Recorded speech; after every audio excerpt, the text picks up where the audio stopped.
Pues realmente a la alimentación se suele dar poca importancia a lo largo del día, porque siempre anteponemos otras cosas antes que el hecho de comer, e incluso iría más allá antes que el hecho de preocuparnos por nosotros mismos, ¿no?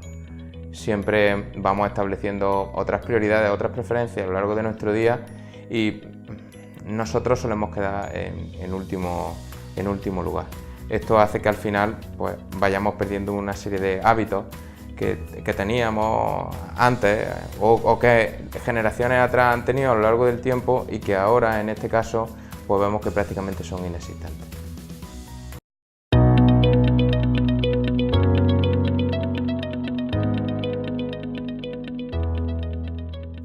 Pues la recomendación sería la normalidad, que quizá esa normalidad no deberíamos de haberla perdido a lo largo de las festividades, a lo largo de estas navidades, porque la normalidad realmente consiste en mantener unos hábitos a lo largo del tiempo y eso no implica que los hábitos se puedan romper en algún momento determinado, como por ejemplo pues Nochebuena, Nochevieja o en aquellas celebraciones que hayamos tenido a lo largo de estas fiestas.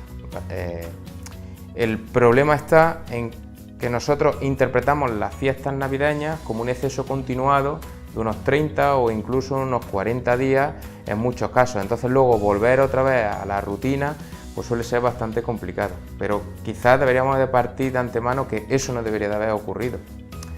El mejor consejo, la mejor recomendación que se puede dar en caso de que se haya producido pues sería volver a ir retomando de manera progresiva los hábitos que se tenían antes de estas fiestas.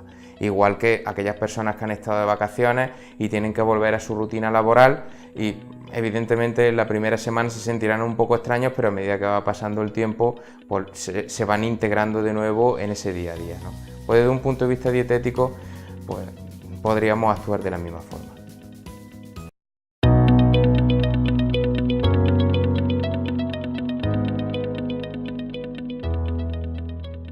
Pues en principio esa persona tendría que empezar por aceptar su situación, aceptar y entender que tiene un problema. Y una vez llegado a este punto, entonces ya sí podríamos plantear ese cambio. Y esos cambios sí que deben de ser cambios progresivos a lo largo del tiempo. No podemos pretender modificar o cambiar una situación de un día para otro. Normalmente cuando alguien intenta hacerlo así o cuando alguien lo hace así, pues lo más fácil es que consiga fracasar y no tenga éxito en la tarea que está persiguiendo.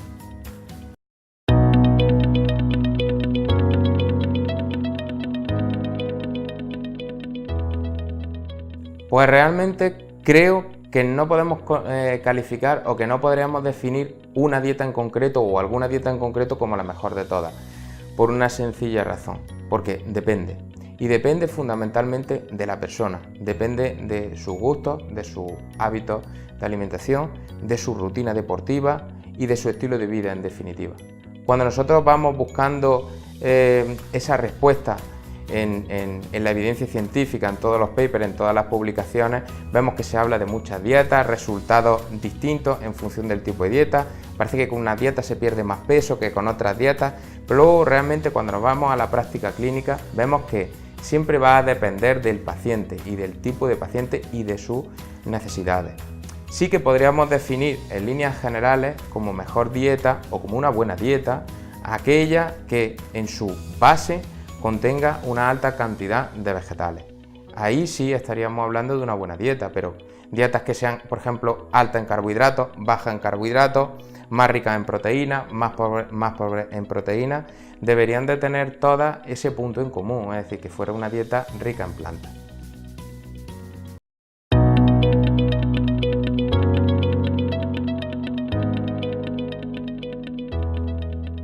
Pues realmente la importancia que tiene el peso o los dígitos que nos muestra el peso cada vez que nos subimos a la báscula, pues es escasa. ¿Por qué?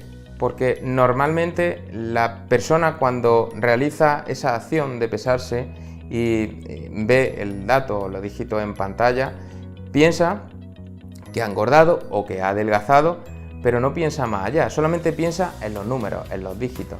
Pero realmente no se está preocupando, lo primero, de saber cómo es su alimentación, Y lo segundo, de saber, porque no puede saberlo, porque a través de ese tipo de medios no se puede saber de cómo está segmentado su cuerpo.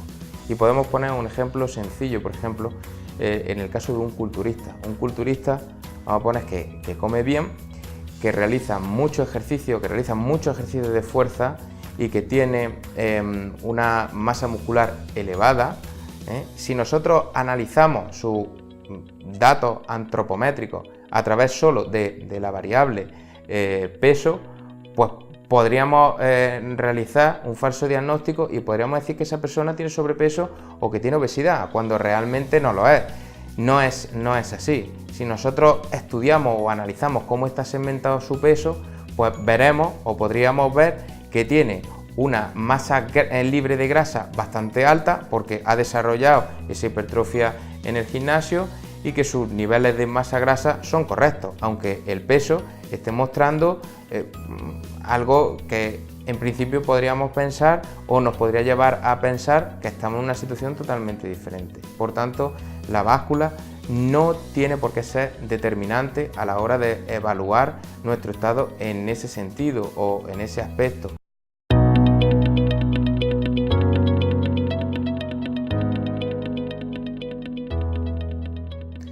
Pues quizás lo más importante o lo más significativo o el más importante de todo es que no nos damos la importancia que nos debemos de dar a nosotros mismos. Es decir, han cambiado mucho nuestras prioridades.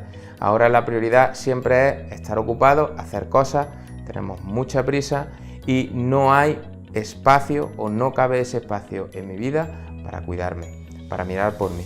Eso es algo muy importante. Luego, por otra parte, también sería importante las presiones sociales, tanto desde el punto de vista como de los medios y de la industria alimentaria, medios de comunicación, pues a través de la publicidad, estamos rodeados de publicidad, la industria alimentaria y luego aparte pues presión social en relación a nuestras propias relaciones sociales y a lo que rodea todas nuestras relaciones sociales.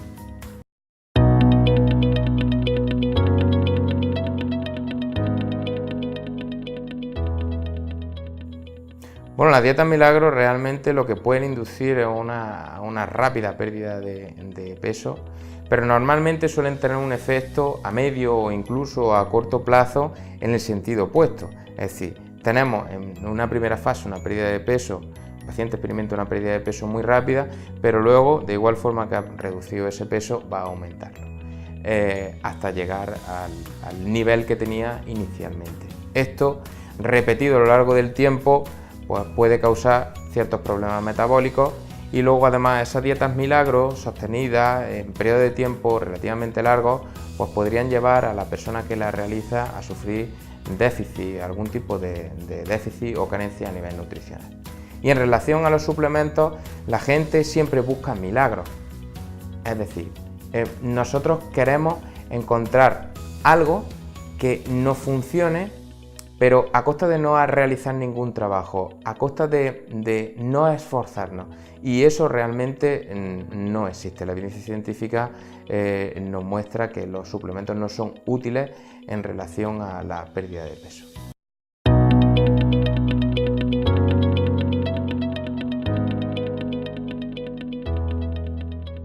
Pues puede prepararse con naturalidad y normalidad, aceptando que es una situación puntual, que es una situación determinada en el tiempo y teniendo en cuenta que, bueno, pues ese evento pues va a ser un evento que está enfocado para el disfrute y que normalmente estaremos todos sentados en torno a una mesa, ¿no? Entonces yo quizás no le daría mucha importancia a ello. El problema no es que vayamos a un evento y en ese evento se coma o se beba o se tome algo diferente a lo que o diferente de lo que yo suelo hacerlo en mi día a día. El problema es que de ese acto o de ese hecho puntual lo convirtamos en algo cotidiano.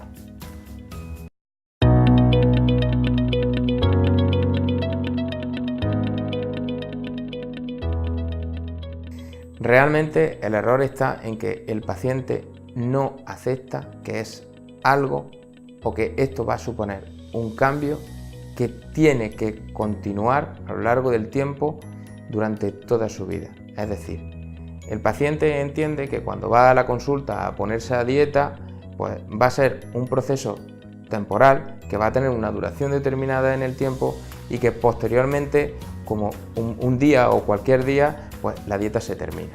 Entonces, eso es un error, suele ser un error de libro que nos suele llevar al fracaso. Realmente el paciente, cuando asiste, por ejemplo, a la consulta del nutricionista o del dietista nutricionista, realmente no se pone a dieta. Lo que quiere es cambiar su hábito y que esos hábitos perduren a lo largo del tiempo. Cuando esa persona tiene un concepto de la situación, pues como el que comenta, o como el que yo he comentado aquí anteriormente, va a fracasar, claro, va a fracasar.